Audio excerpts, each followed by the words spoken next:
Yo, yo, yo. What up, my dudes and dudesettes? Happy flipping Monday? Happy Monday? I hope. Always feels a little bit weird saying that because most people aren't really stoked about the beginning of the week. But, you know, I hope it's going well no matter what. What up, Ferret? My dude.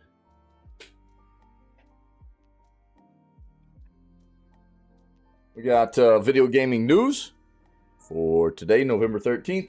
And then we will dive into another day, another amazing day of Baldur's Gate 3. Probably shouldn't be too far away from Act 2, I don't think. But we'll see. We're really we're trying to flesh out the entire game, see everything we can see, get everything we can get. Oh yeah, that's cool, dude. That's cool. Yeah, no worries, buddy. No worries. Yeah. Good to see you, man. I hope it goes well. So that's kind of the play, man. Hope everybody's doing well. It was a good day yesterday. A shorter day than we had done the past 2 days, but it was good nonetheless. And we'll go ahead and get in here and start doing the dang thing, man. Let's do it. Let's go check out what's going on in the world of video games, and then move our way into playing. Cool. Let's go. Let's do it.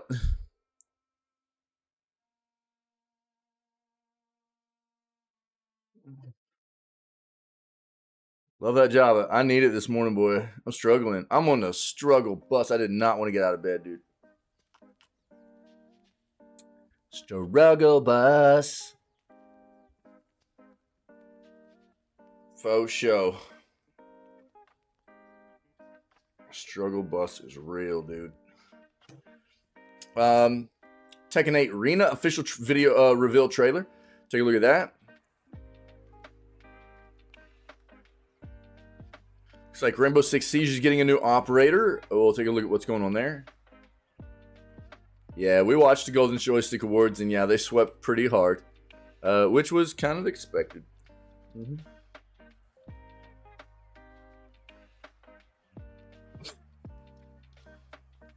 Yeah, Sledgehammer trying to say Modern Warfare 3. I've talked about this in the past.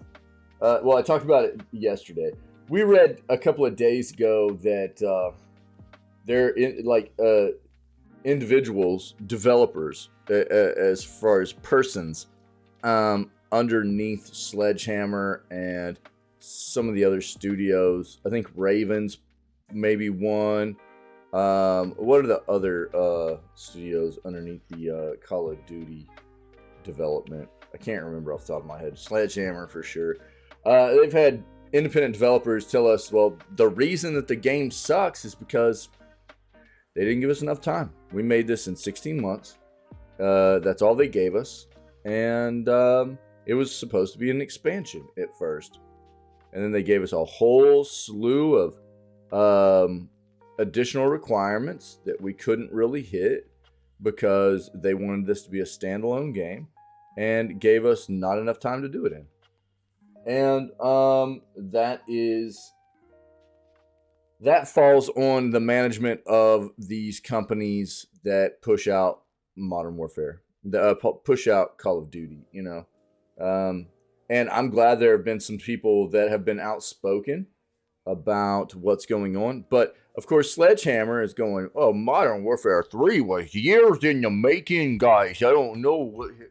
You know, it's a labor of love. And that's what we read yesterday. It's like, you know, and it's probably some... This is what sucks. Instead of having, like, somebody step up and take responsibility for the fact that this game sucks, and they're, you know, duping people on paying for a game that you know, wasn't ready to be released, and is really of subpar quality for the fan base of this series, even content wise. They're trying to deny, you know, instead of just copping up to what we all know is actually happening here. Yeah. They are wanting to push out as much as they can, as fast as they can, and it shows in the quality of what their products are in the long run. And it sucks.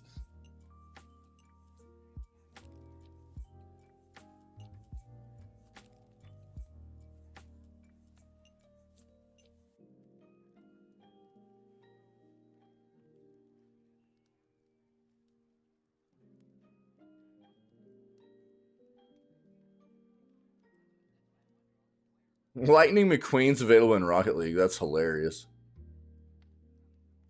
Yeah, Netflix has some new bangers on their platform. We talked about this yesterday. They've got stuff like Hades, which is an incredible game.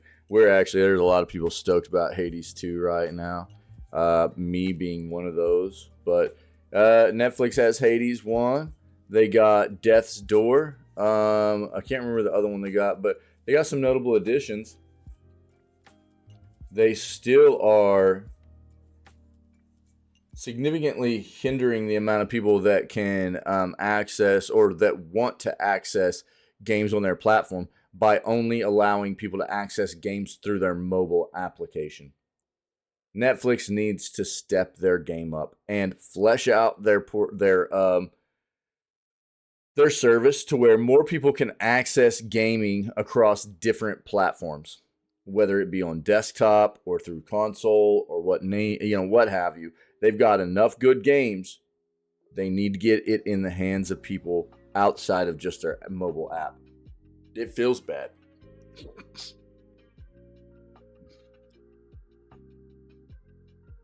Yeah, the bosses behind Call of Duty Modern Warfare 3 are denying the allegations the game's development is rushed.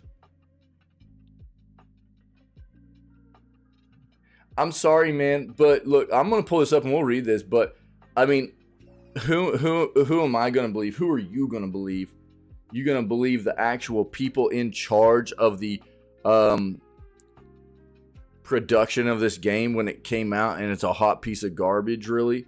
Or are you gonna believe the individual people that were part of the development team that are telling everybody we were rushed?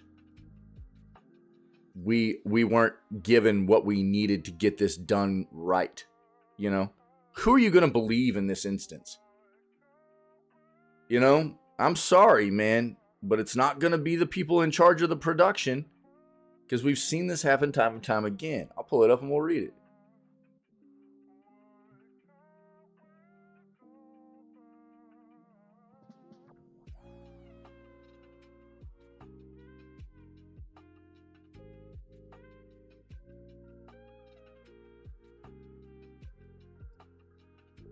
We've hit a lot of the early Black Friday deals for PS5. I'm not going to dive into that. No, they're out there. Yo, Modern Warfare 3 sinks into Metacritic's 10 worst games of 2023.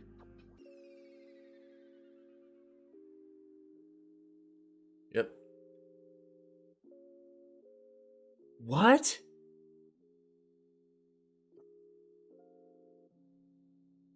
Anthony Starr will not be voicing Homelander in Mortal Kombat 1. What?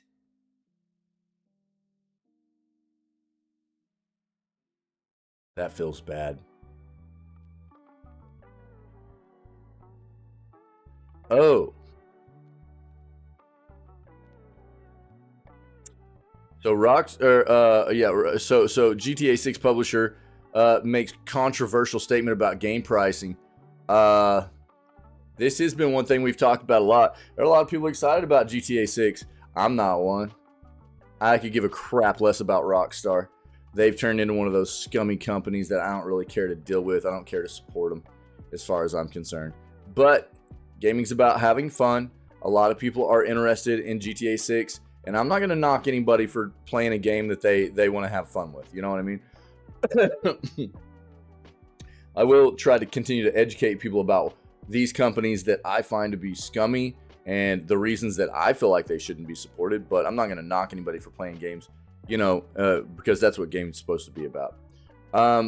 Having fun, having an escape from the daily grind of, stressors and anxieties and stuff, So But one of the hot topics we've been tossing around a lot, even in this community, would be, what is this game going to cost? Because we've heard water cooler talk in the gaming community and industry that the base edition of this game could be $100 or more. Yeah? And look, not only is that kind of outrageous and unheard of, but it also sets kind of a bad precedence for us as consumers moving forward. Is this absolutely a game that has been in development for a long time? Is the potential, budget we've heard been astronomical? Yeah, for sure. So is there the potential that this game might deserve a higher price point than some of the other AAA games? Maybe. We don't quite know that yet. Here's the other thing, though. What we do know about Rockstar, and what we've already seen them do with Grand Theft Auto 5, is that they're going to find ways outside of initial retail price to get their money. Just like many of the other big AAA developers and publishers. There's not really necessarily been a need for retail prices to increase, even though they did this past year from $60 to $70 US. Because developers and publishers have been scamming money out of everybody in many different ways. Battle passes, or DLC that comes out immediately after the game comes out. Microtransaction shops, you name it. It's they've been doing it for a long time.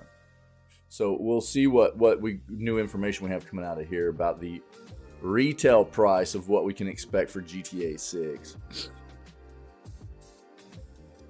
We kind of talked about that. Cool, man. The Alan Wake 2 track Herald of Darkness is coming to Spotify ahead of the full album. Cool.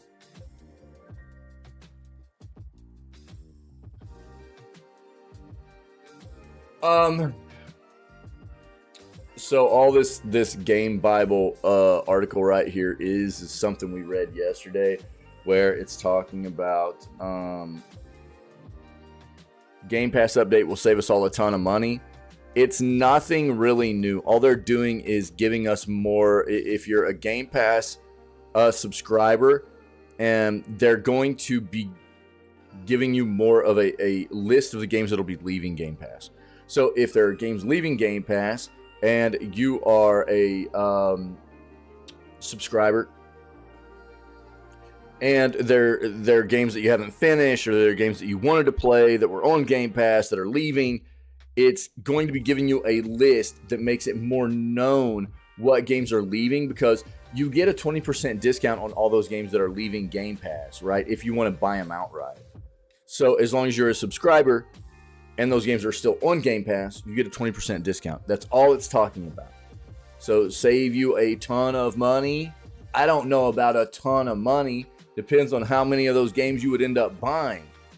But it can save you a little bit of scratch depending on how much that game is. It's a 20% discount. So it's roughly like, what?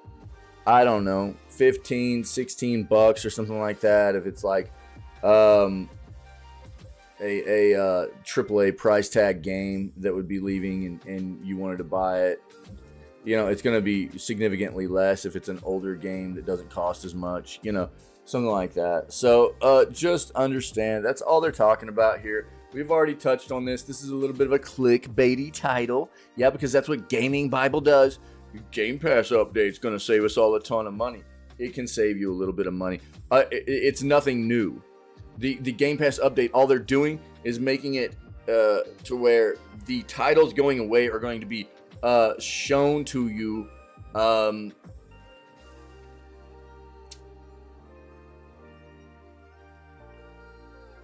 in a way that is more detailed and more upfront than it ever was before, so that you know what games are leaving, when they're leaving, and you have the chance to get that discount. That's all it is.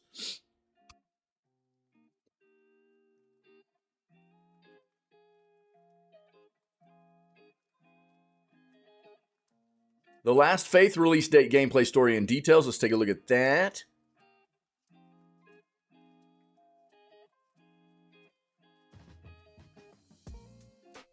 Yeah, we watched the Golden Joystick Awards, so, you know, I'm not going to dive into this. We watched it together, and it was a ton of fun. I'll have some clips and highlights coming out of there this week. I'm behind on content because I got sick, and I will be doing a lot of catch up this week. I've been streaming long. I didn't stream long yesterday, but I spent the time with my family.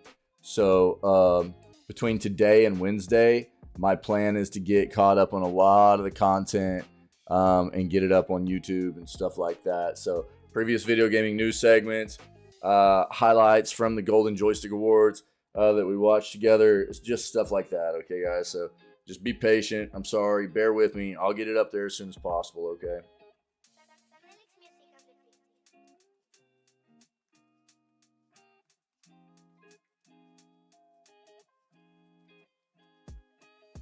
We talked about this yesterday as well. This is a patent that Sony has put in for potentially giving people the ability to just drop back into a game they've played at any particular point in that playthrough. It could be very, very useful for many different reasons. Achievement hunting, content creators could use it for showcasing specific ways to take down bosses, or just for walkthroughs or what have you. You know, it could be very useful, but it's just a patent. There's patents get filed every single day by companies around the world, and especially in the gaming and tech industry and stuff, and many of them don't even come to fruition. This is something Sony's probably put in to try and get ahead of the game here, and potentially keep other competitors from doing the same thing, and hold it in case they want to utilize the tech. But there's obstacles to it. There's issues with it that they need to work around. We'll see if it ends up coming to fruition for us sometime in the future. It could be very cool, but there's things they need to kind of work out about how that would be a seamless thing for us moving forward.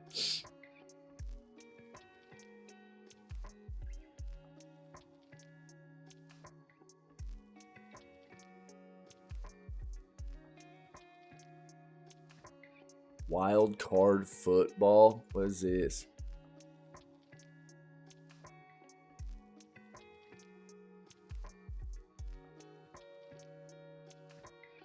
Well, it's not EA, I don't think, so it's worth a look. It's not going to be an NFL sim or anything, you know, like Madden is, but, you know, we'll see what it is.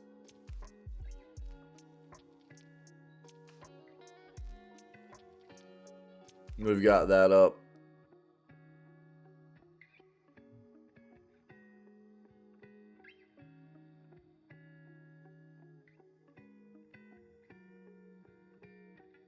Disney. Gross.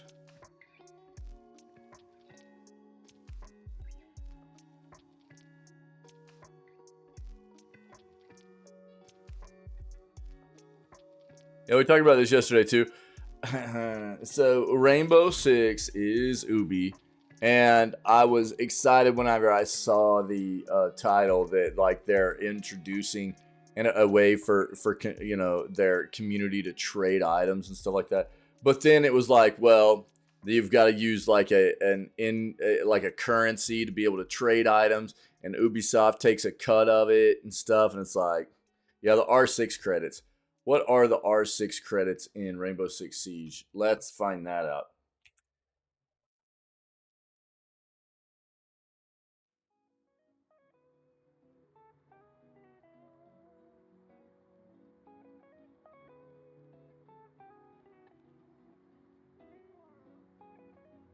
Yep.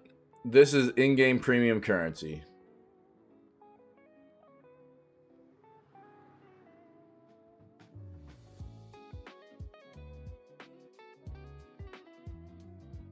Yeah.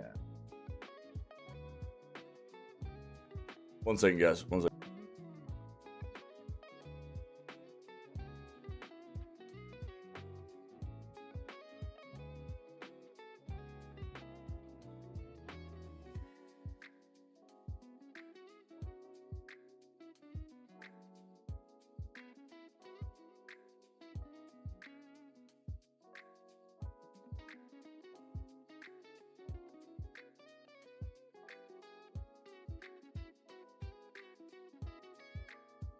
Sorry, guys. So, here you have it. It's kind of what I, unfortunately,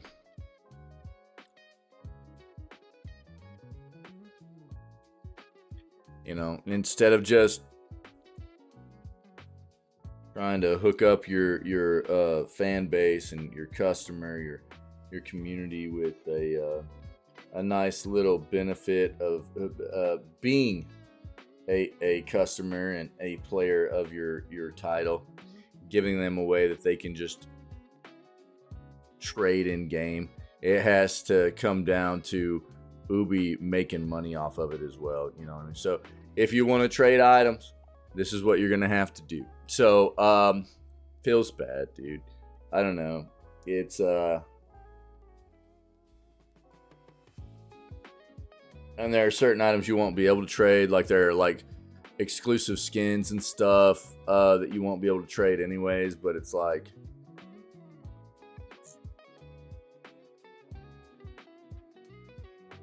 here you go. I don't know. Feels bad to me anyways.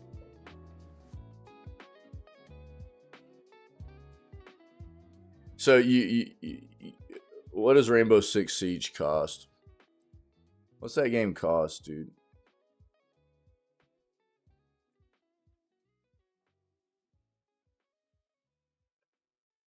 $20. There's a bunch of DLC for it too. That's just skin stuff though. So it's $20. It used to be more though. There are probably a lot of people that paid extra for that. Paid way over that on release. When this game come out? 2015. Yeah. So then if you want to trade in-game items and stuff, you got to pay even more. As opposed to a title like Rocket League, right? How long's that been free now? That has in-game trading that you don't really have to, pay anything to trade with other people. I don't think you do anyways.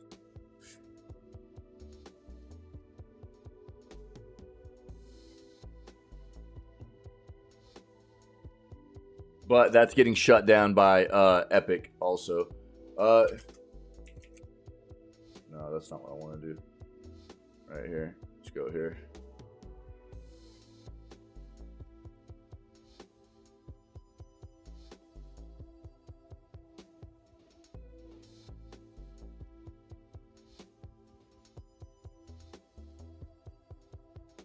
Oh, that's all it is. So there are some requirements to it, but this is it. If you want to trade in Rocket League, you have to be level 30. You have to have a level 30 or above account. And those players that started playing after Rocket League's free-to-play update, which means after they moved over to Epic. So if you bought the game in the first place, you had it on Steam and you bought it, then this isn't going to apply to you. But if you got the game for free and you wanted to get in on the trading, then you had to spend about $5 on the game to get the trading feature. But that's it. And then it's just you can trade as much as you want for the lifetime of the game. It's a much better deal than something like what they're doing with Rainbow Six Siege.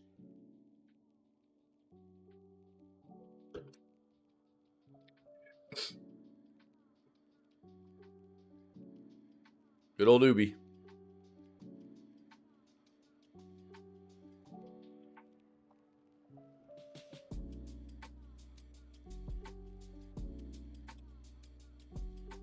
Apparently PlayStation Portal pre-orders are now available in Australia. I mean, if this is something you're interested in, then no, that's available to you. I don't think this is something that's really worth that amount of money. It is literally just a remote access device. That's it. It's not worth 300, 250, 300 bucks, whatever it is. 200. How much is it? PlayStation Portal?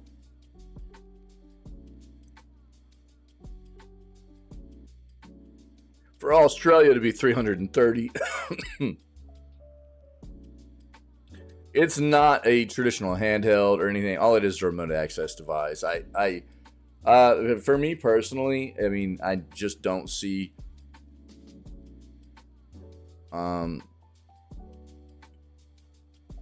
this being a huge buy-in here. But for people that are interested, it's coming your way, you know. I would have much rather seen PlayStation develop some kind of traditional handheld that could also play a dual role as like a remote access device or something, where you could do that kind of thing, but more in line with what their former handhelds were and stuff, and they're just trying to push something out fast and cater to the popularity of handhelds, even though this isn't a traditional handheld. It looks enough like one that people will think it is and buy it, I think, is what they're trying to play towards.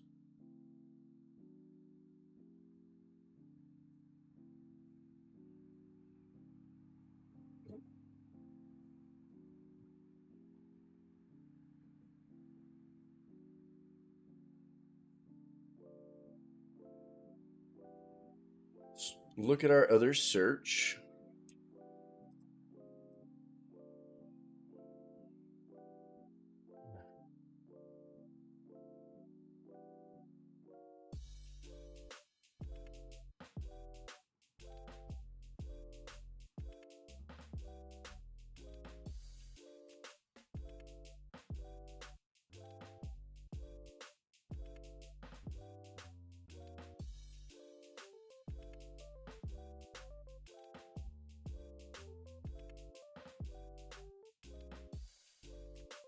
UFO Robot Grandizer, The Feast of the Wolves release date. Let's see what this is. I've never heard of this.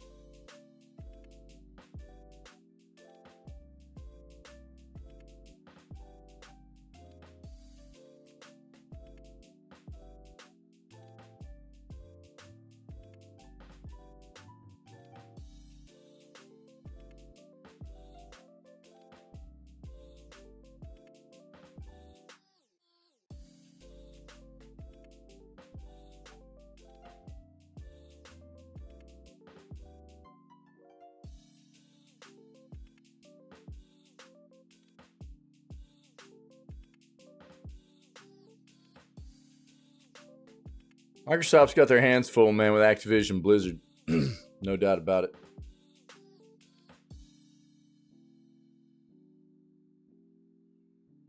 Yeah, it was 7 total awards they grabbed at the Golden Joysticks. Larian and Baldur's Gate 3. Impressive.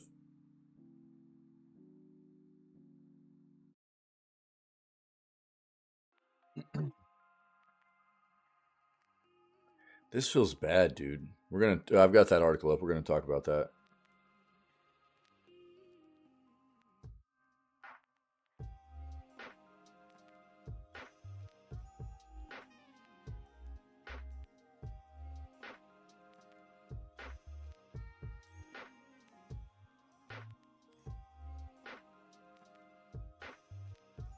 Yeah, me too. Yeah. I hope there will be more games like Baldur's Gate 3. Not games exactly like Baldur's Gate 3, but games like Baldur's Gate 3. It's an evolution in gaming. This is what we want to see. It's very impressive. It's pushing the envelope. It's showing us what can be done. It's very good. I like it. And this is what, you know, we look for in gaming, to see what can be done and is kind of an indicator for what comes next, you know. What now that this has happened, now that we can see that this is something that can be done in the industry, this is something that can be brought to us as far as an experience, you know, the next evolution. Who's gonna bring us the next evolution? And I think that's what this is kind of getting at, you know. Who's gonna be the next Baldur's Gate 3 developer? You know, it's an intriguing thought.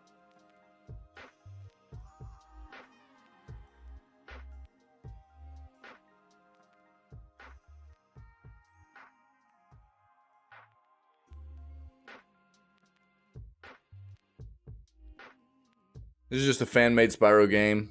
I'm not going to dive into it.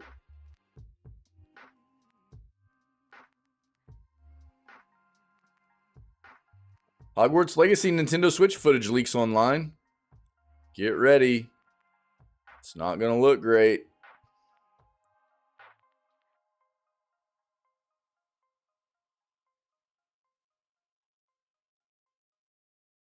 The best they can do is make it look acceptable. Compared to what that game would look like on, like, PC or PS5, something like that, you know?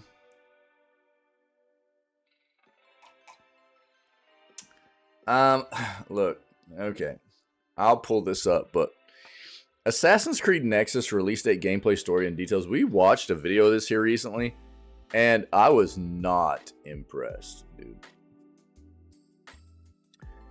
There was so much poly in this game. It looked weird. Like, ropes in this game looked like squares.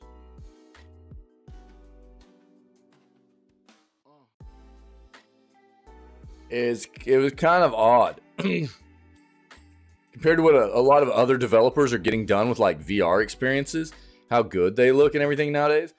Ubi, a giant game developer, comes out with Assassin's Creed Nexus, and it looks not good to me. We'll pick it up and see.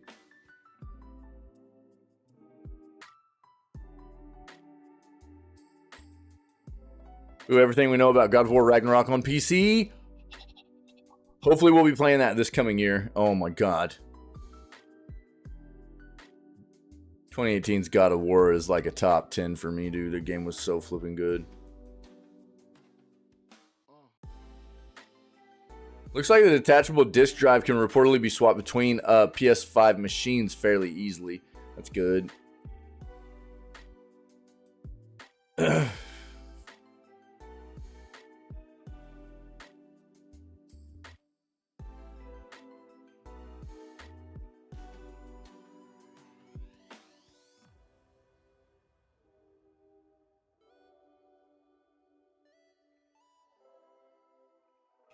Let's stick with this. Let's stick with this. Let's go.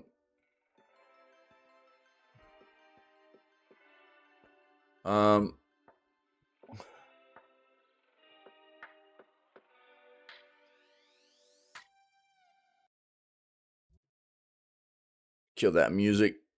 Let's do this. UFO Robot Grenadier, The Feast of the Wolves release date. Finally get their game. All details including release date, gameplay, story, and trailer. First time ever UFO Robot Grenadier will have its own video game with Super Robot known as Goldorak in French territory. Starring in his first ever video game, here's everything you need to know about UFO Robot Grenadier, The Feast of the Wolves, including its release date, gameplay, story, and trailer videos. Let's see this.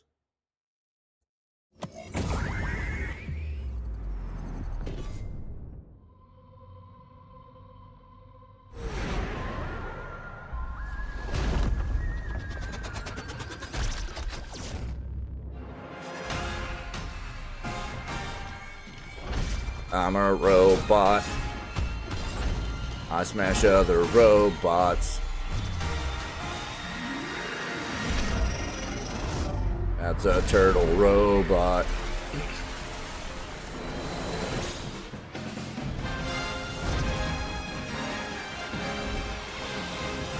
Okay. Coming out on November 14th, that is tomorrow, on PC through Steam, as well as on consoles through the PS4, PS5, Xbox One, and Series X, with a Switch version coming out next year. Developed by French studio Endroad and published by Microids.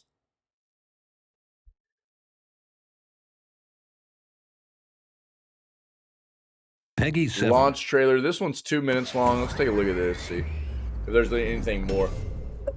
Give us a better idea of what to expect from this game. Inferior beings from planet Earth, I demand your immediate and complete capitulation. Monsters, was Fleet not enough for you? He I will not let you fight. destroy the Earth. Strike hard! Daisuke, we have to step in as soon as possible. Duke Bleed! Grendizer, go! No choice now. Grendizer, I go! must face this beast. The Spacer's telemetry is all over the place. Daisuke, watch out! Screw punch! The Vega just keep coming. Screw crusher punch! As long as the Vega are in this galaxy, nothing and no one will be safe. My dear Blue Planet, I'll protect you. I swear it. Let's finish this. Spazer go. Spazer cross. Transfer. Grendizer, go. Look out, reinforcements! Hand beam. They're trying to block my path. Blasted. Those Vega are everywhere. Spin drills. You won't get off that easily, Bleed. Earth's not through yet, my friend. Watch out, it's charging up again. Understood. What's that? You cursed machine. You flew your last flight. Space Thunder!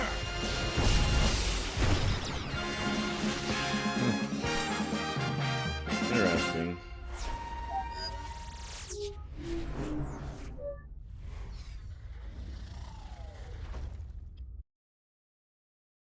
Closely follows the story and premise of the 1970s animated show it's adapting. Following the destruction of the planet Euphor by the Vega Empire, Prince Actress crash lands the super robot Goldorak on Earth in Japan near Mount Fuji with the help of Professor Procyon. Actress assumes the name Daisuke and lives in the professor's ranch, hiding his true identity.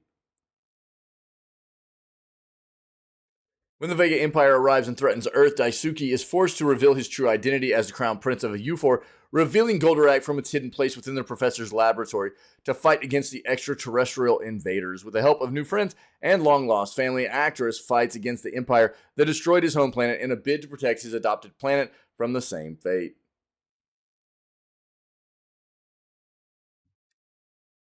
Offers 3 phases of gameplay. There are parts where players pilot the Spazer saucer that houses Goldorak, vertical shoot-'em-up sections as Alcor's OV terrestrial, and 3D person action combat when piloting the super robot Goldorak. Throughout the game, players will get to meet the essential characters of the animated series through dialogue sequences in the iconic environments of the series, faithfully reproduced using the original series' designs. Interesting. It didn't look bad. It probably got some like kind of repetitive gameplay to it and stuff like that. But if you want more, here you go. We'll see. Hogwarts Legacy Nintendo Switch footage leaks online.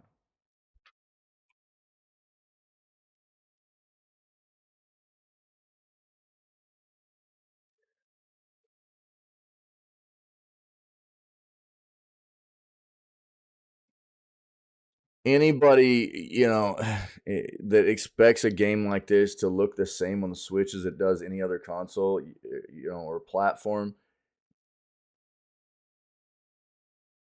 is not understanding of the way technology works and the way gaming works. You have to, brace for the fact that the Switch is old, underpowered hardware. Anything of this kind of graphical fidelity, originally made for high-powered, more modern hardware, is not going to come out the same way on something like the Switch. Sometimes they can do a decent job, but it's not going to be the same. Been quite a wait for Nintendo Switch owners to experience Hogwarts Legacy. Remains the best-selling game of the year so far in the UK. Various videos have been uploaded by customers who received the game ahead of its release, which I think is today, right? No, it is tomorrow. It is looking as though it's going to be a very solid Switch port. Hogwarts Legacy on the Switch appears to run at 720p when docked and runs at an uncapped 30 frames per second, as every other game does on the Switch. When played in handheld mode, footage shows it to be running at around 540 to 720p and uncapped 30 frames. Ultimately, it reveals that a lot of work has gone into the intensive port. Sadly, all the video footage of Hogwarts Legacy running on the Switch has been removed by Warner Brothers Games. You can find some of it reposted on various streaming sites. Yeah, okay. So, I mean, this is basically what any game runs at. Yeah, but this is what you have to expect also. A game that is going to be ported to the Switch is going to be at the best running at 720p and 30 frames. But you need to expect it to potentially run under that too. Yeah, so this is the world we live in with Nintendo's current hardware. Hopefully at this time next year, we'll be rocking out with some hardware that's been released already by Nintendo that is a significant upgrade for them. But until then, we got to deal with what they've got. We've been dealing with it. We'll have to keep dealing with it. Assassin's Creed Nexus release date, gameplay story details.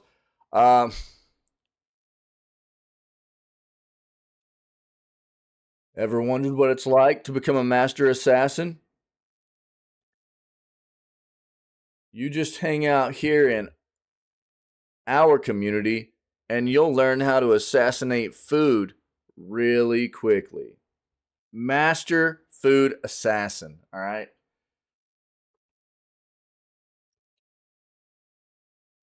Easy.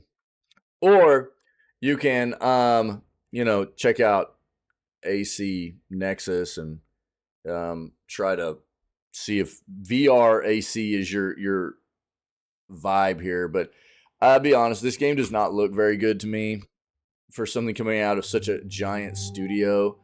Come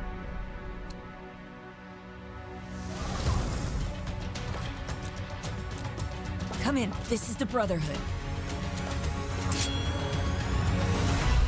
Abstergo are working on a way to use ancient technology to profile people and align them to Templar beliefs. The secrets of that technology are still hidden in the newly discovered memories of 3 assassins. Connor, the American revolutionary. I must strike now. Like, if you notice, Cassandra, the Greek Mystios. Look. Now. Whenever you're like, everything in this game, nothing like, there aren't physics to it or anything, which is weird. And then maybe they just didn't really care about that or whatever. But close this. Stop. Jesus Christ. I can't even get to the X over here. It's just, I can't show you guys what I want to show you. Close. I don't want to share it. The time for talking is over. Gotta love it.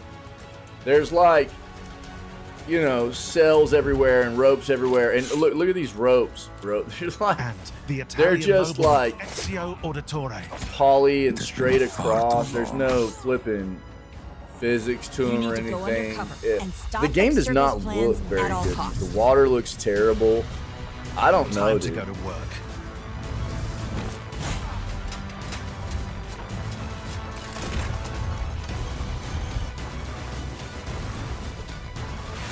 Water didn't look too bad right there.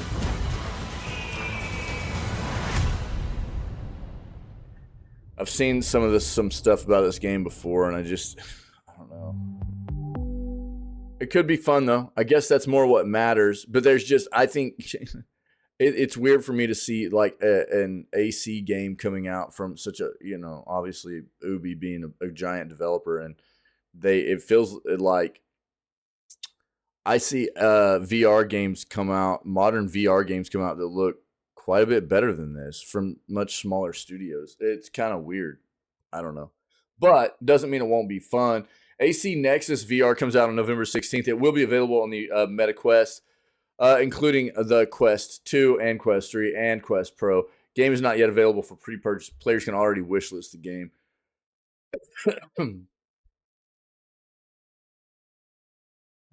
As with most AC games, Assassin's Creed games, it's a stealth-based role-playing game. You take control of an assassin to carry out a variety of missions, including gathering information, tailing a target, and eventually assassinating them. Yeah, the difference being this is VR, so you're like first person kind of doing this and everything, right?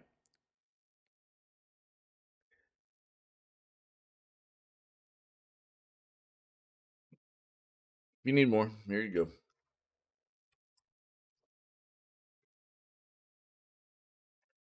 Everything we know about God of War Ragnarok on PC. Oh my God, give it to me, baby. I need this in my life, chat. I need this in my PC gamer life, dude. Dude, we played we played in the channel. We streamed God of War 2018's God of War on release for PC, and oh my God, was it good. Sony Santa Monica just absolutely nailed that game. It's probably become one of my top 10 games of all time, if not like a top 15 or something. It's fan-flippin-tastic. It was so dang good, dude. And I can't wait for some Ragnarok on PC as well. Meaning what we'll probably be doing is throwing this on our schedule for this coming year. Yeah, as we did last year, we'll be sitting down as the year turns over into 2024. We'll be like taking a few streams, 2 to 3 streams, to probably just hang out together and create a new schedule like we did, and exclamation point schedule, and it's just Google Docking and taking a bunch of the games we didn't get to play that we kind of wanted to play last year. We'll throw those into the schedule. We'll look at all the games that are supposed to be releasing this year, where there's already hype games for me like Baby Steps, Dragon's Dogma 2. We take a look at those games that don't have definitive release dates and throw those into lists, on the sidebar, so that, it's like keeping those in mind, and games that do have release dates that we're really interested in playing. We'll throw those on the schedule and pay attention and stuff like that. Games that maybe we missed out on this year, maybe like Lies of P. We'll be paying attention to where the DLC drops for that, so we can get Lies of P in stuff. Just those kinds of situations, right? So we'll be making another schedule at the beginning of the year. God of War Ragnarok will, as long as it releases this coming year, it'll be on the schedule, dude. So it's receiving a PC version soon. There's a lot to look forward to in Kratos and Atreus' newest move to the PC platform. Probably don't need to read this whole thing, so what I'm going to do is just hit these key points here, and I'll link it for you guys to read everything else. Fans can expect a PC port of God of War Ragnarok in the future, given Sony's embrace of the platform for expanding their catalog and previous ports of popular titles. Based on Sony's release schedule and CEO Jim Ryan's comments, reasonable to expect a PC release of Ragnarok around 2024 or 2025, 2 to 3 years after its PlayStation release. The technical specifications for the PC port are likely to be similar to its predecessor, offering flexibility in graphic settings and compatibility with a range of hardware, thanks to support from port-focused developer studios. Yeah, so if it hits this coming year, yo, what up, Tornado? What's going on, friendo? If it comes out this coming year, we'll play it this coming year. If it doesn't come out, it might be on that cusp of like coming out at the end of 2024 or into the beginning of 2025. We'll have to wait and see. But whenever it comes out, we will be playing this game, okay? But if you need to read more out of that article, I'll give it to you, okay? How you doing, Tornado? How was your weekend, buddy? PS5's detachable disk drive can reportedly be swapped between machines easily. Yeah, I'm good, friendo. I'm tired this morning, but other than that, I'm good, man. No complaints, really. Yeah. Just need all that Java, you know what I mean?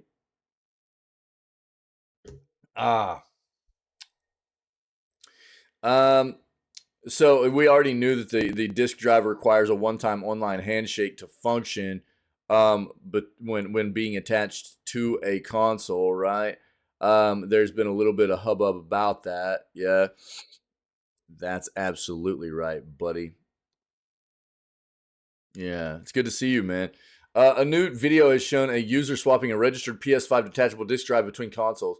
If a player finds themselves in a situation wherein they have two detachable disk drives and want to swap them between PS5 systems, the system can quickly register to the new drive, quelling fears that the drives may be locked to one system. Instead, the drives seem to operate more closely to a peripheral, such as a controller. If a player resets their PS5 with a detachable disk drive, the system will have to connect online again in order to register it, but once the drive has been registered once, it can be used offline again without issue. Nice. Okay.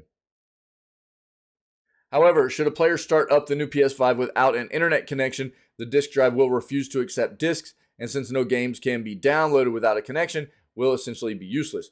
Because new PS5s will require an internet connection for verification, there will potentially come a time when the servers needed to verify the license will no longer be operational. Possible by that by the time this happens, Sony will release an update that removes the requirement. In any case, it's likely to be many years in the future, long after the PS5 is Sony's main console. Right. The online check-in is likely due to compliance with the DMCA for Blu-ray players to ensure official hardware. But here's the thing. This disk drive could potentially also be something that is usable on Sony's next console as well. And if that's the case, I'm just theory crafting here. We'll see. The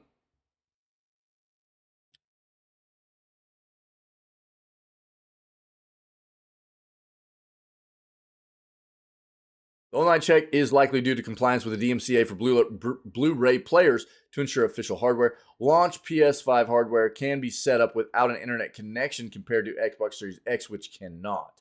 Sony's new PS5 model launched on November 10th in the US. Planned to roll out elsewhere in the coming months. The new model will come with 1 terabyte storage for both editions. Yep.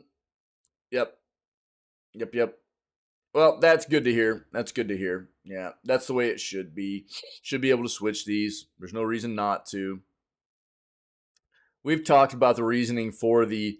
There's a few different reasons, main reasons anyways, in which they would want to be doing this, need an internet connection for verification on these drives. They talked about a little bit of it here. We fleshed it out before, though, you know. Oh, come on, give us this video, dude. I might have to pull this up on YouTube. Yeah. The Tekken 8 Arena official trailer is out, dude. So let me grab this. Let's go to YouTube and we'll watch this, okay? I can't type for crap this morning. Need the Java. Here we go. The official reveal trailer is here. Let's check it out. It won't be too much longer before Tekken 8's upon us, man.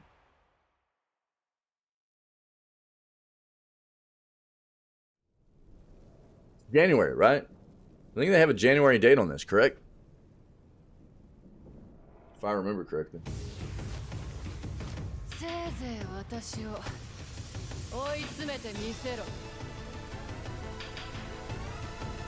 Get ready for the next battle.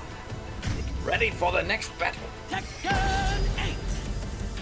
Oh, Challenger! a new challenger! I love it, dude.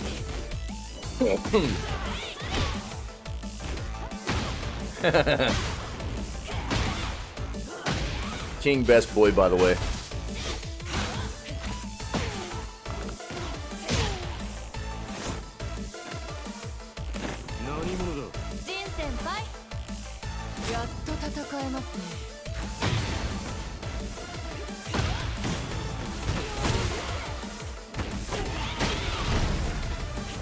King best boy. Unpopular opinion. I don't care.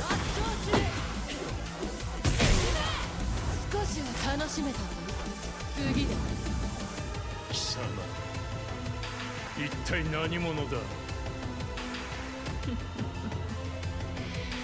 すぐに理解することになる。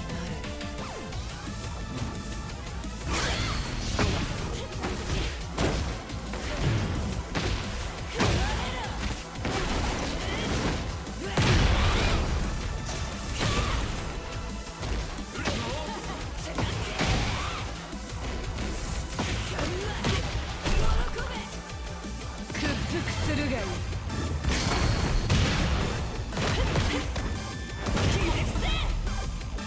立場をわきまえろ。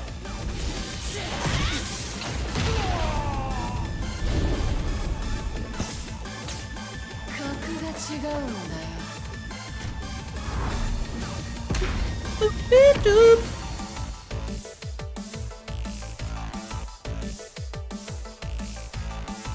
Cool. Well, there we go. If you want to watch it again or anything, here's your link. Rainbow Six Siege's next operator has an intimidating ability to press pause on nearly every gadget in the game. Tubereo is giving attackers the cold shoulder. 8 years, 32 seasons, 70 operators. In all that time, Rainbow Six Siege players can point to only a few moments where the cornerstone of its meta breaching saw upheaval. In 2015, the bandit trick proved Thatcher could be countered. 2018, Maverick offered an unstoppable but risky option to brute force a wall. Then Cade offered protection for hatches. Excuse me. Alternate options for breaching charges and EMPs have slotted nicely into the meta since then, but I'm not sure anyone is ready for Tubereo. Tubereo is the new defender of Operation Deep Freeze, entering testing this week and releasing in early December. He's a 2-speed, 2-armor operator packing the Zoto canister, a throwable sticky bomb that freezes everything in a few meter radius. Operators who walk into the frozen area are are slowed and leave footprints that linger for several seconds. That's only the half of it. All gadgets in the Frozone are deactivated with very few exceptions. Sort of like having Mute's signal jammer in your pocket, except you can be thrown from a distance. Starts jamming gadgets instantly, can interrupt breaching charges that have already begun detonating. It's an intimidating new piece on the board for attackers who contended with reinforced walls the same way since 2015. Not even mechanical devices immune to Mute's effects like Ram's breaching bots or secondary hard breach charges can escape Tubereo's deep freeze. Primary weapon is an AR-15.50. Secondary weapon, P226 MK25 pistol. Secondary gadgets, nitro cell and proximity alarm.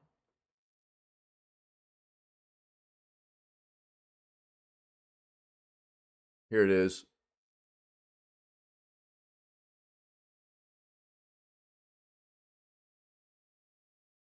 Quick little show of it.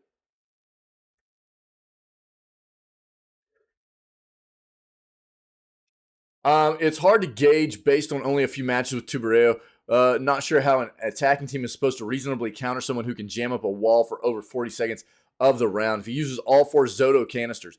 Ubi says the lasers from Zero or Twitch's gadgets can destroy the Zoto from within, but we all know how unreliable a drone infiltration can be. Otherwise, your options are to disrupt wall defense from above. Not easy, but counters every wall defense.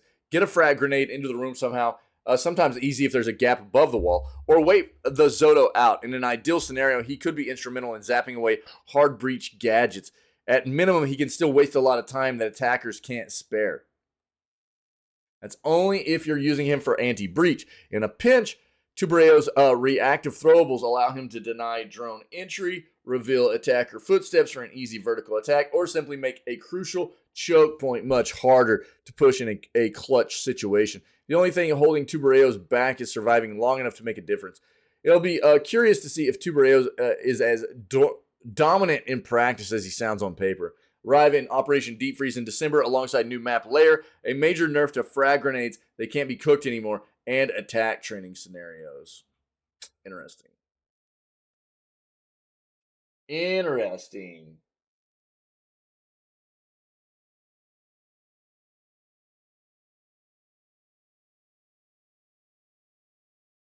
Sorry, one second, guys. Modern Warfare 3 manager says reports of rush development are wholly inaccurate. We talked about this yesterday, too.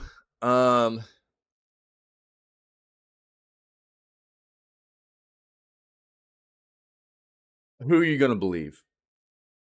You know, we've had individual developers, like personnel underneath these development companies, personnel that worked on these titles, numerous, not just one or two, numerous, have been outspoken and have talked about how this game was rushed. 16-month time span. And it was originally supposed to be an expansion. It got rushed. And there's a reason why it's so bad. You know,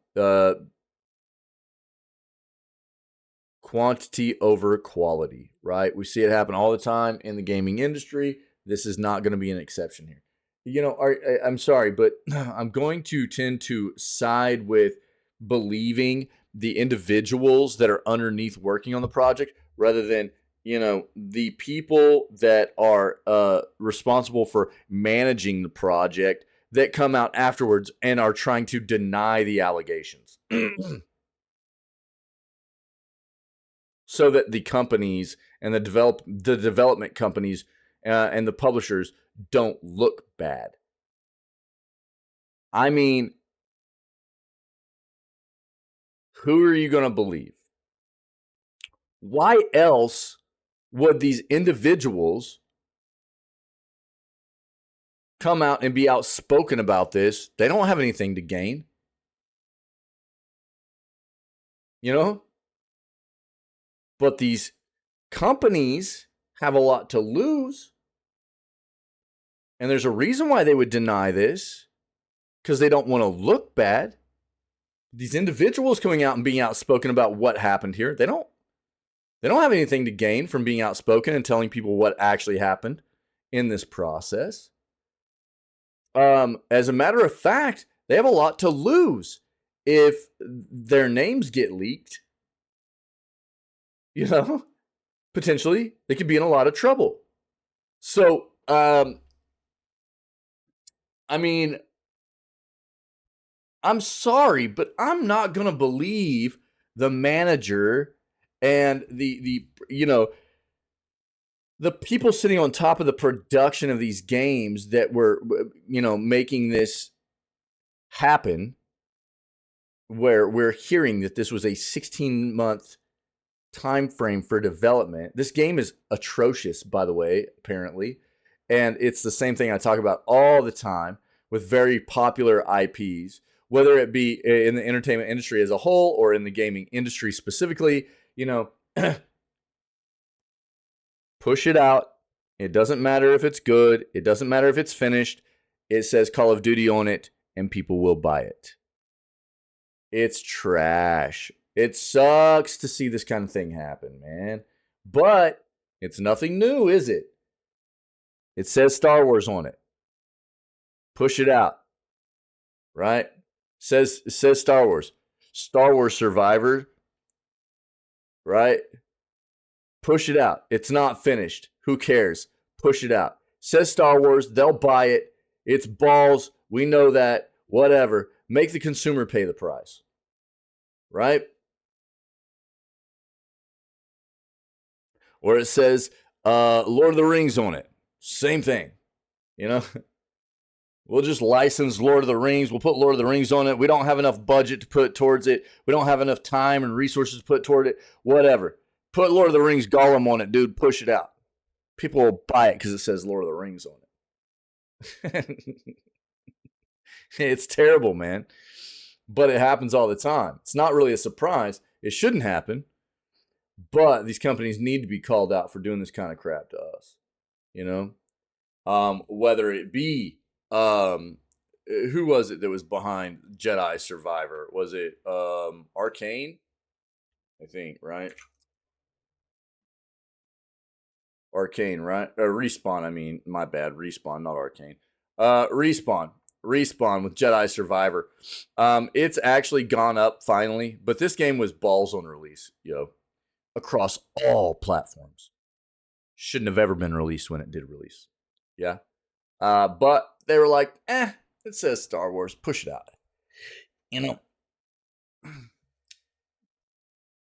It had terrible issues on all consoles. It had terrible issues on PC. It's continued to have terrible issues on PC.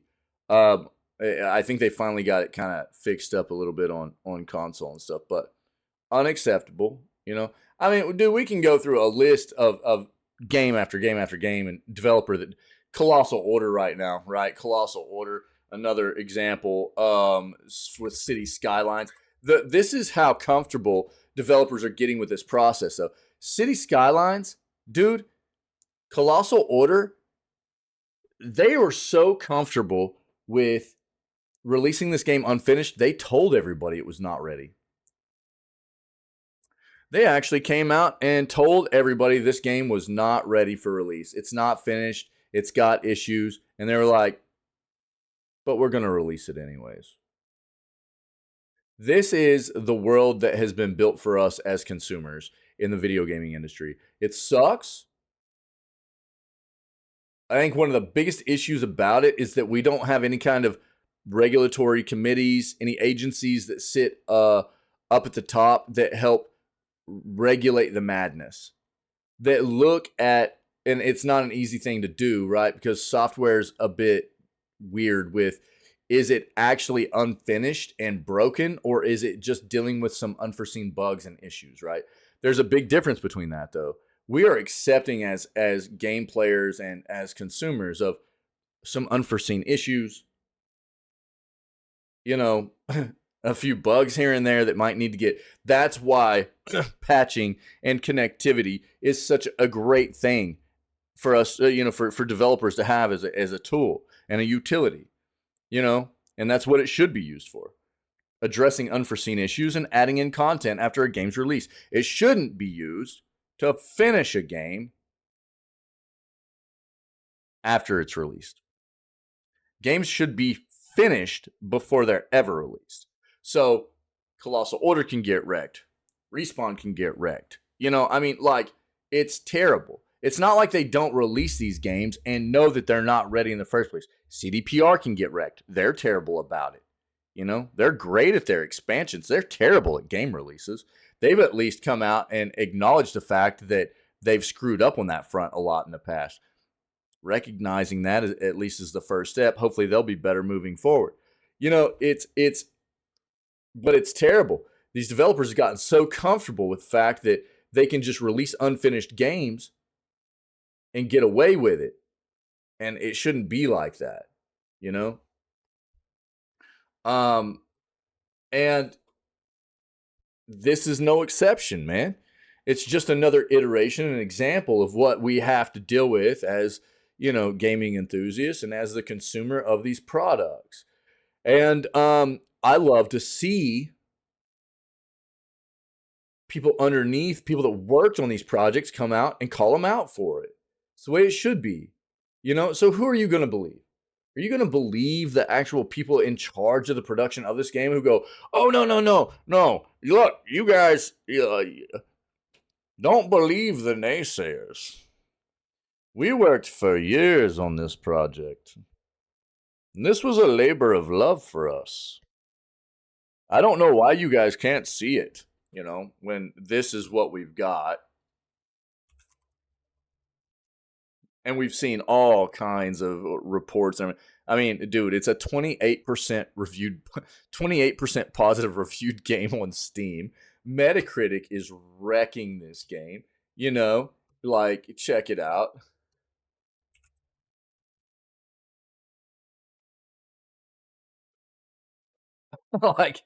It really? I mean, you want us to believe that, and I'm not even getting into the consensus ideas in these reviews behind the fact that this game was not, they didn't take their time on this. They didn't develop this well. They didn't listen to community about the way this game should be developed. Things of that nature. You know what I mean? It's obviously something that they tried to rush out. Quantity of products they can push out over the quality of the products that they can push out and take care of the people that love this IP, right? But this is the way this goes, where a lot of these big developers that we've seen over the years, right? And I've said this for a while, man. I quit playing Blizzard games a long time ago, which was my favorite developer growing up. I quit playing Call of Duty a long time ago because I could see the degrading of the quality of these games too. And look, man, Activision Blizzard, that's the same company. They're pretty bad. I was hopeful the entire time that Microsoft was trying to acquire them that it would happen, because I think that's, my last final hope is that Microsoft will be able to turn them into something respectable. Not great ever again, but respectable. But dude, they've got their hands full. This is terrible to see. And Modern Warfare 3 is obviously a hot bag of garbage. Does it mean that it can't be turned into something maybe decent moving forward? Maybe, but it doesn't change the fact that it never should have been released in this state in the first place. And that's what us as game lovers, gaming enthusiasts, and the consumer have to get into the mindset of not being accepting of the fact that these games, even if a game is eventually turned into something decent, they don't get kudos for it, right? They don't get accolades. They don't get pats on the back for turning a game into what it should have been on release, right? That's the mindset we've got to get away from. Yeah? Cool, man. Awesome. You finally made the game what it should have been on release. Yeah? That's the attitude it should be. That, there's no props for you. Don't get props for that. Sorry, but I'm not gonna believe that the people on at the top of this production of this game when they say the reports of rush development are just inaccurate. Why would I believe them when they're the ones that have anything to lose over the individuals underneath that worked on these projects that are the ones that really have nothing to gain at all from coming out and being outspoken about the fact that this was a rush project and they didn't have the time they needed to actually do something decent here. I'm obviously going to blame. I think that we should be believing the people that have come out that work for these companies saying that the game's terrible because of them being rushed, But we'll read this real quick. What up, Pinky?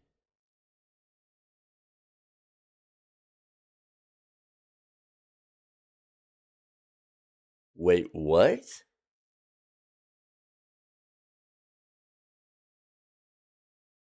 So what does that mean?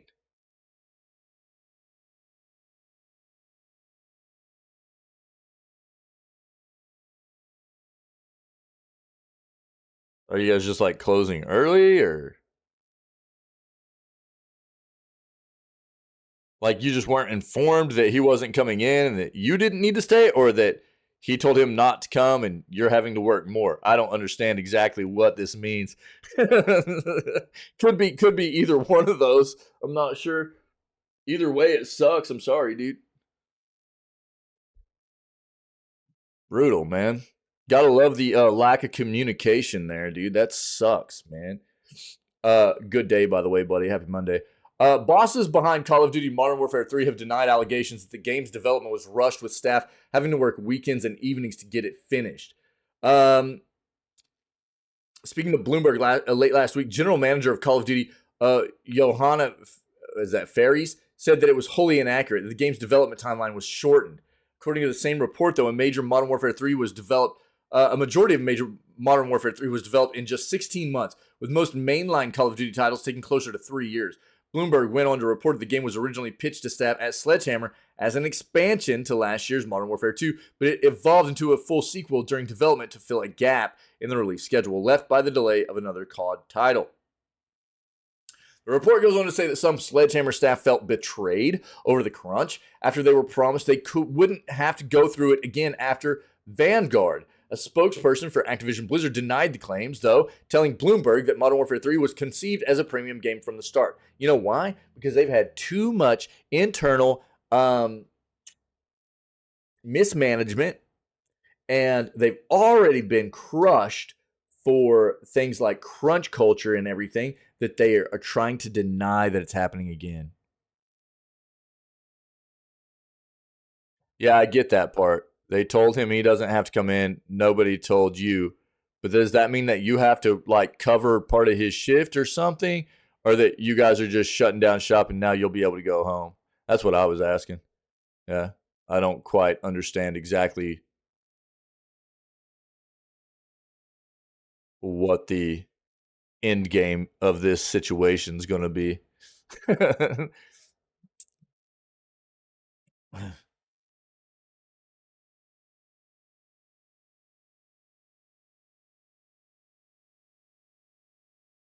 But that is terrible communication.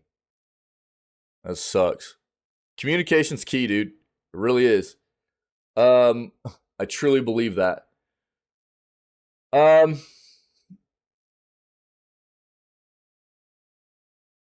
The studio at Sledgehammer, Aaron, a studio head at Sledgehammer, Aaron Halon, said the game was a labor of love. This team has worked hard to deliver on this vision, which has been years in the making. You can't tell me, dude, that the CEO, COO of Sledgehammer and Activision Blizzard's not telling the higher ups to like put these quotes out there. You know what I mean?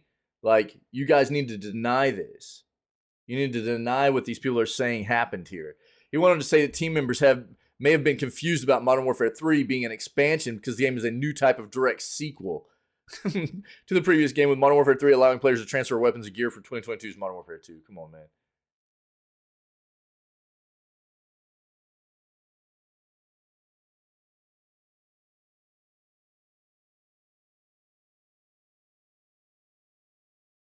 Yeah. Again, look, man. I mean, you believe who you want to believe, but I'll tell you what.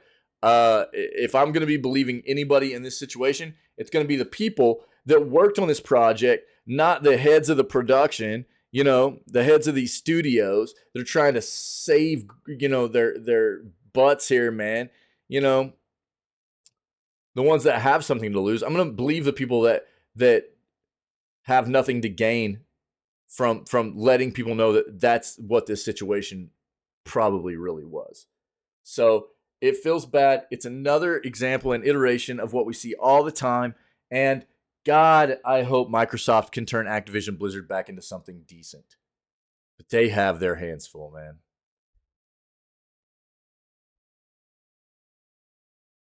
Mortal Kombat 1 Homelander won't be voiced by the boys star. Anthony Starr is not involved with the game's take on this terrifying soup. That sucks.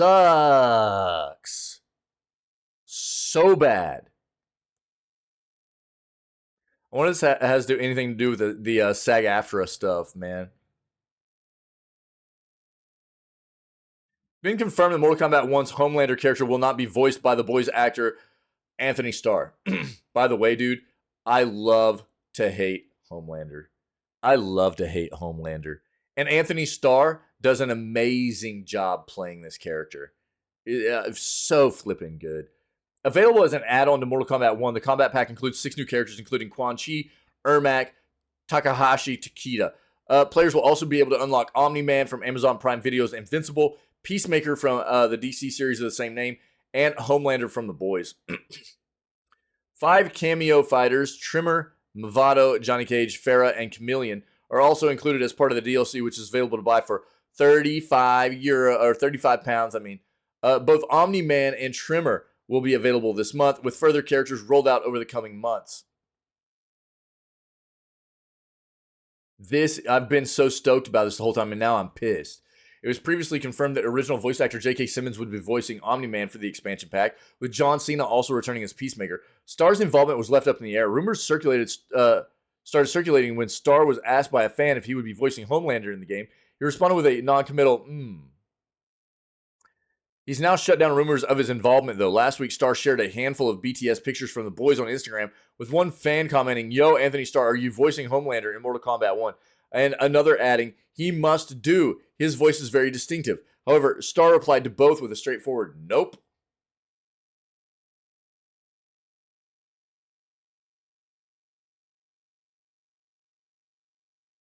Fans are understandably upset, especially because rather than just using recycled clips from the television shows they're taken from, a Mortal Kombat 1 trailer released earlier this year confirmed J.K. Simmons' Omni-Man would have special interactions with the various combatants he'll face in-game. For example, Liu Kang boasted that while Omni-Man has destroyed planets, he has erased entire timelines, to which Omni-Man responded, finally, a worthy challenge. Unlockable characters will also be able to deliver fatalities seemingly inspired by the TV shows they originated from. Yeah, we've seen this. Look, why not? Let's take another look. This is pretty dope, okay? But be prepared. This is a very graphic material. You have destroyed worlds. I have erased whole time. Violent, graphic. Finally, a worthy challenge.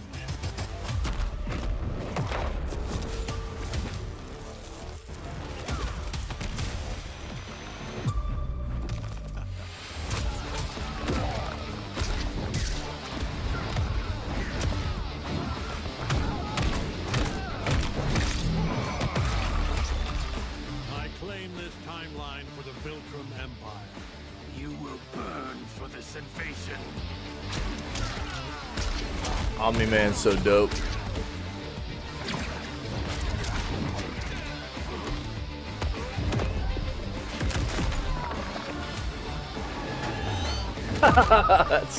Dude, I've seen the train thing. It's so good. Yeah, yeah, it's so good.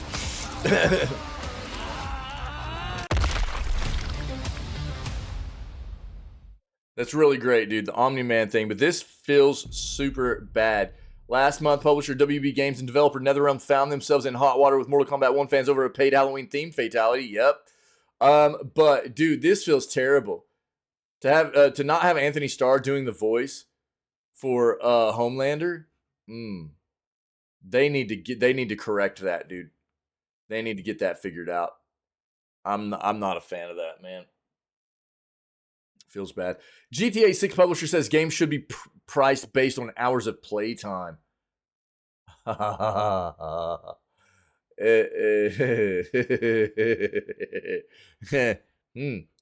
an interesting concept, isn't it? It's an interesting concept. I've actually, I'm one of those people. I talk a lot about, like, I try to support developers, especially the more time I get out of a game. I try to support developers. The more gaming entertainment I get. Like, if you play a free-to-play game and you're getting hundreds of hours of game time out of it, I feel like that's a substantial thing that you should be supporting the developer with, whether it be like something. Buy into a battle pass or whatever, you know what I mean? I don't know, whatever. Random mode time, by the way. That should be for Pinky right there. Pinky's in flipping work jail right now. The question of exactly how much GTA 6 will cost is on everyone's minds right now, given the game is finally going to be unveiled next month. The game's publisher, Take-Two, is in a sweet position right now as millions of gamers await the trailer for the latest Grand Theft Auto game, the sixth in the mainline series. However, their CEO, Strauss Zelnick, decided to drop a controversial opinion to investors when discussing the pricing of video games. Seems Zelnick is part of the thinking that says the games should be priced based on their playtime length, development time, or both. That's what I was talking about before when we found this article was,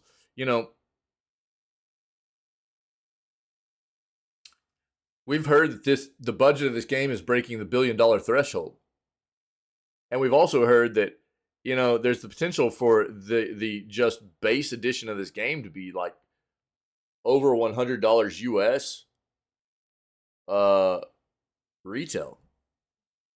Thought that gets bandied about a lot nowadays and is backed by a lot of gamers too. The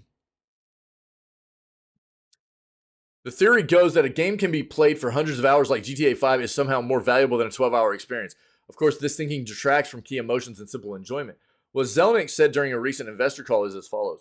In terms of our pricing for any entertainment property, basically the algorithm is the value of expected entertainment usage, which is to say that per hour value times the number of expected hours plus the terminal value that's perceived by the customer in ownership if the title is owned rather than rented or subscribed to.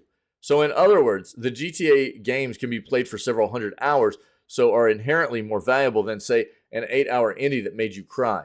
Zelnick continued by reaffirming that the industry as a whole offers a terrific price to value opportunity for consumers.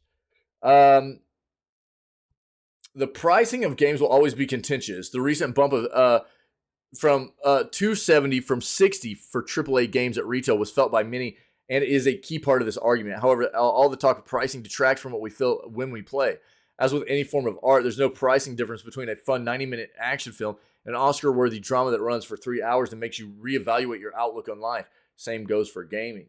Yeah, I mean, we talk about the difference in this all the time. Bro, we got like similar ones. Fall Cry. I got Fall Help. What's going on, dude? By the way, brother, did you ever answer me? Are you actually like what you were telling me about work sucks, but I couldn't take from what you told me whether you're actually getting to leave work or if you're having to stay and cover for anybody. I have no idea what's going on.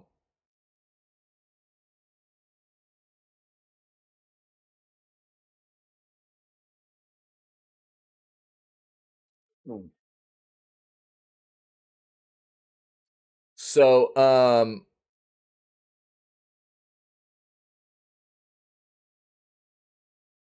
I know that you were waiting for him. I get that.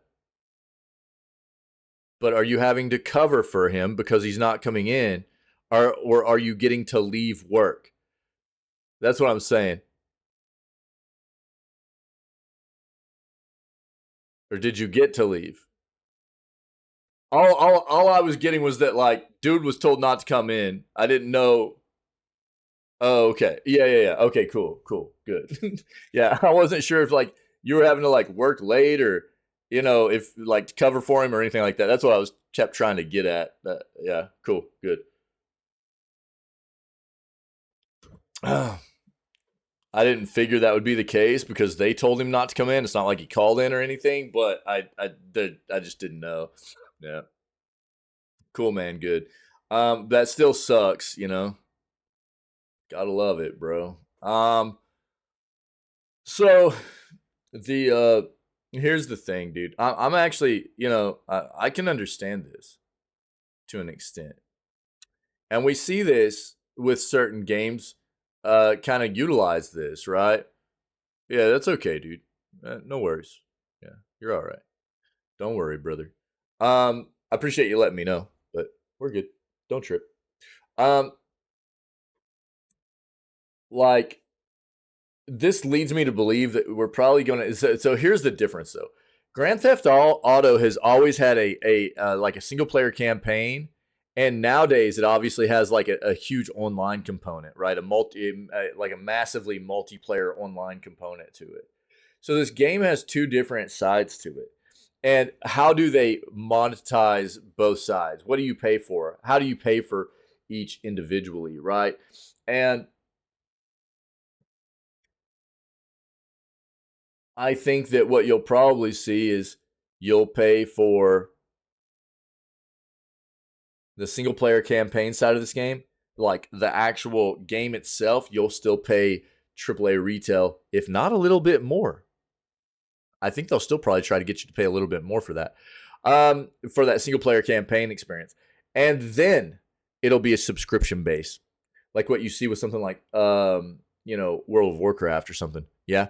Where they'll go, you know, it's subscription based service, man. You know, like you're going to get game time out of this. You're going to enjoy this experience.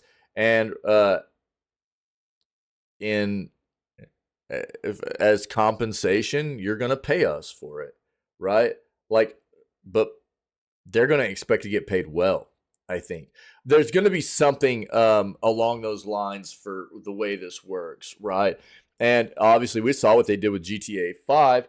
There was the whole online, like what premium online stuff you could buy into and everything. I think that there will still be that side of it, but you're going to have to buy into a recurring subscription to actually even be in the game at all at a base level. I think that's what this is going to be. And it'll still be very expensive probably. I won't. I don't like Rockstar anymore, dude. But you know, a lot of people will. And Rockstar is going to continue to make money. And we'll see very soon exactly what they're bringing to the table in this trailer that's going to be hitting in roughly 3 weeks from now, you know.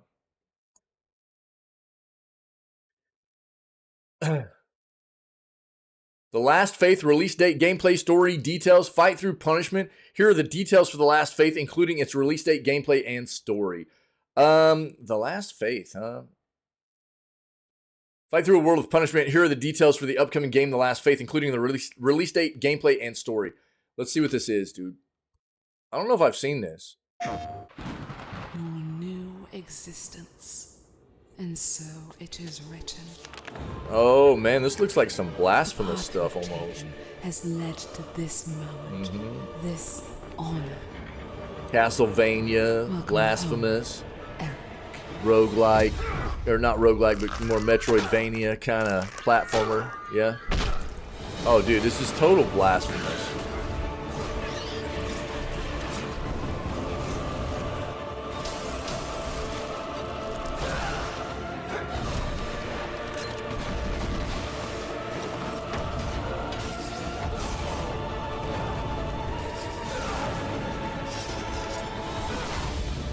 They are seekers of death.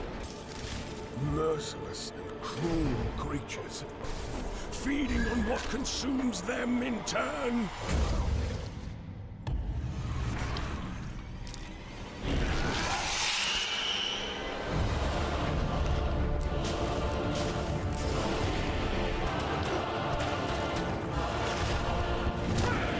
Embrace thy fate. Only retribution awaits you. Your sins are laid bare. All that you have is a gift of my benevolence. This looks good.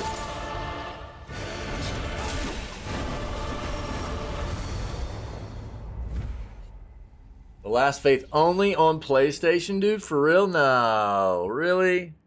Oh, no. Oh, dude, yeah. Oh, check it out, dude. Come out on November 15th, so 2 days on PS4, PS5, Xbox One, Series XS, and Switch, and PC. Yeah, Dark Gothic fusion of Metroidvania and Souls-like, dude. Like I said, blasphemous, bro. Interesting. Hold on.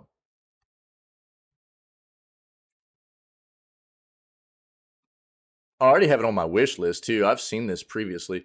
Hold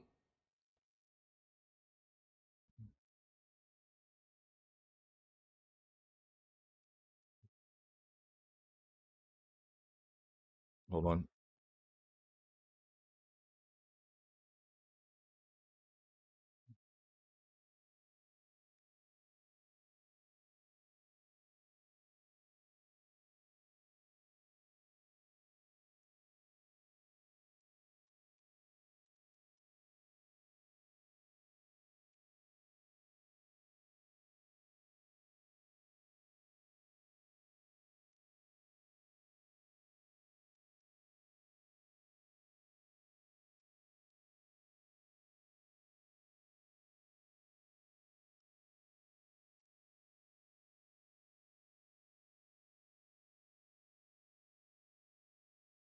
Yeah.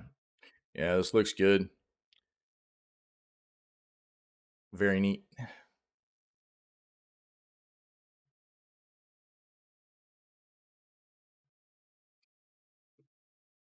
Cool. All right. Well, we'll keep track. We'll keep track and see Last Faith. If you need the link there for the Steam page, there it is. Or if you want this article, I love Metroidvanias, boy. I love Metroidvanias. And this looks like a dope one.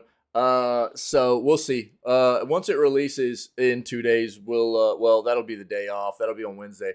But Thursday, that'll give us plenty of time for reviews. We'll look at reviews on Thursday and see what people are saying, okay, in the news segment once we get back from our day off. Last one I have for the day, guys. If you've got anything else you want to talk about for the news, let me know. We'll address it before we move on and get ready for some more Baldur's Gate 3 for the day, all right? A video game mini review, Wildcard Football. We're also, you know, constrained with the options we have for sports games quite often, especially if, you know, this isn't necessarily, this is going to be more of an arcade style game, it looks like. Quite obviously, actually, you know, sucks because a lot of the sim games, you know, true sports simulation games are, licenses are held by some of the more scummy companies in the industry like EA and 2K and stuff. But we'll see what this is, man. Developer and publisher Saber Interactive. Pretty sure that's underneath Embracer. That's a little bit scary. Let's look at that.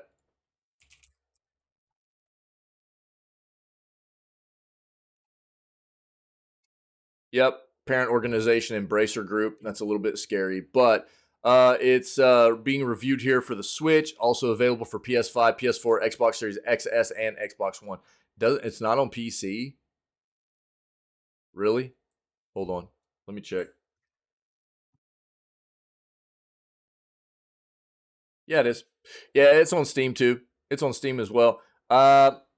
Mixed reviews right now though. In the 50s. Doesn't look great right now. Just released about a month ago. So, yeah, Wildcard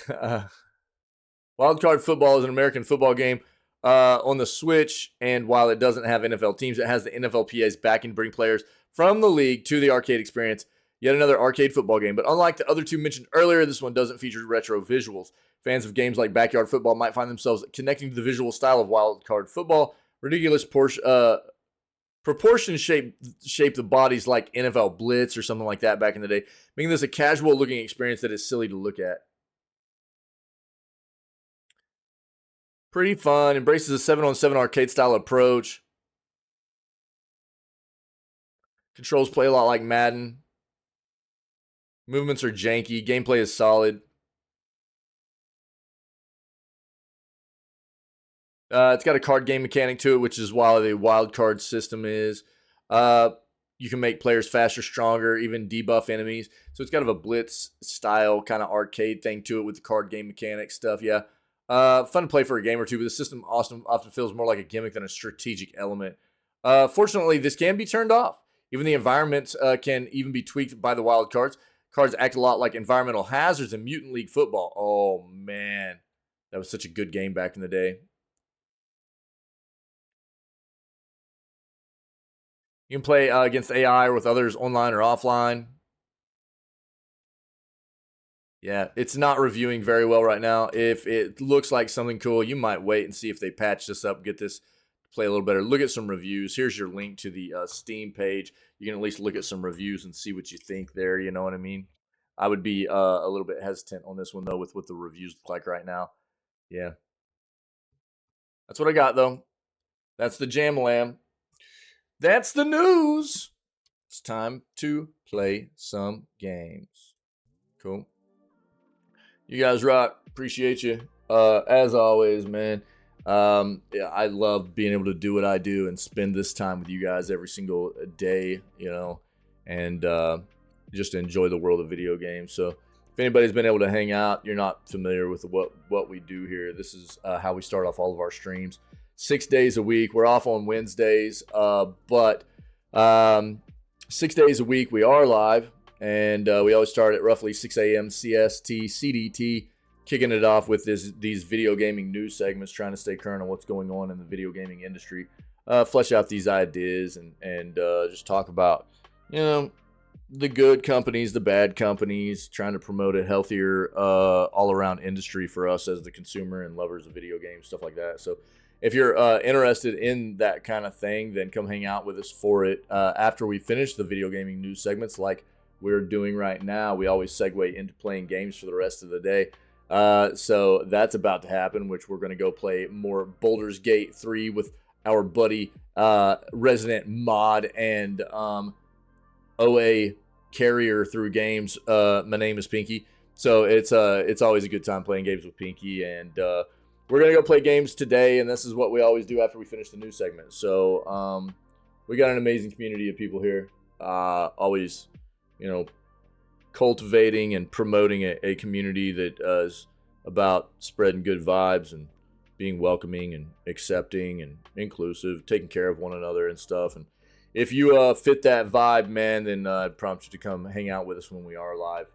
We're always looking for more cool people to be a part of what we do, man. So that's kind of it, man. That's the jam. And we've got all of our previous content that we do. I do my best to get all that content put on both the Twitch channel and in playlist and the YouTube channel and playlist. So whether it be the video gaming news segments, pertinent articles, or topics we cover out of the news segments, our playthroughs we've done of games, funny clips and highlights, all that stuff's out there, man. So take a look at it and come hang out with us when we're live while we're doing all this content stuff, man. So other than that, happy Monday. I hope. Stay healthy, stay safe, be kind to one another, and we'll be back with more news tomorrow on November 14th. I'm going to run us a little outro here to kind of finish up the news segment, but stream's not going down. I'm just going to run this to kind of close out the news, and then we'll be running straight into playing games, all right?